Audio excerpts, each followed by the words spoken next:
రైతు భరోసాకు మళ్లీ దరఖాస్తులు ఇవ్వాలంటున్నారని, రైతు భరోసా కోసం అన్నదాతలు అడుక్కోవాలా అని బీఆర్ఎస్ వర్కింగ్ ప్రెసిడెంట్ కేటీఆర్ మండిపడ్డారు. రైతు యాచించాలని ఈ ప్రభుత్వం కోరుకుంటోందని విమర్శించారు. ప్రజాపాలన దరఖాస్తులు ఎందుకు తీసుకున్నారని ప్రశ్నించారు.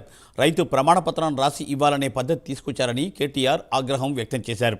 రైతు బంధు పథకాన్ని బొందపెట్టాలని కాంగ్రెస్ ప్రభుత్వం చూస్తోందని, ఈ ప్రభుత్వానికి పాలన చేతకాక డ్రామాలు చేస్తోందని కేటీఆర్ విమర్శించారు.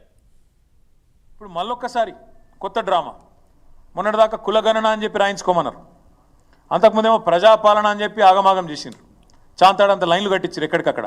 ఇప్పుడు మళ్ళీ కొత్తగా రైతులు ఊళ్ళల్లో ప్రమాణపత్రం ఇవ్వాలి, ఇస్తేనే మేము మీకు పైసలు ఇస్తాం.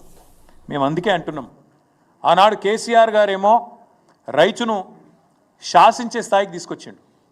రైతు శాసించాలే, ప్రభుత్వ అధికారులను కానీ, వ్యవసాయ శాఖను కానీ, రెవెన్యూ శాఖను కానీ రైతు శాసించేటట్టు ఉండాలని కేసీఆర్ గారు కలలు కన్నారు. వీళ్ళేమో రైతు యాచించాలే, రైతు అడుక్కోవాలి, రైతును బిచ్చగాని చేయాలి, రైతు అధికారుల ముందు సాగిలపడాలి అన్నట్టుగా వీళ్ళ వ్యవహారం ఉన్నది. ఎంత దారుణం అంటే, ఎలక్షన్లకు ముందు ఈ సన్నాసులు, కాంగ్రెస్ సన్నాసులు, వీళ్ళే కదా అఫిడవిట్లు తీసుకుపోయి దేవుళ్ళ కాడ పెట్టింది. ఆ రోజు వీళ్ళే కదా డిక్లరేషన్లు అని చెప్పి దేవుళ్ళ మీద ఒట్లేసుకొని దేవుళ్ళ కాడ పెట్టి పూజలు చేసి మేము రాగానే మొత్తం చేస్తామని చెప్పింది వీళ్ళే కదా. ఇవాళ ఆ డిక్లరేషన్లు ఏమో మాయమైనాయి.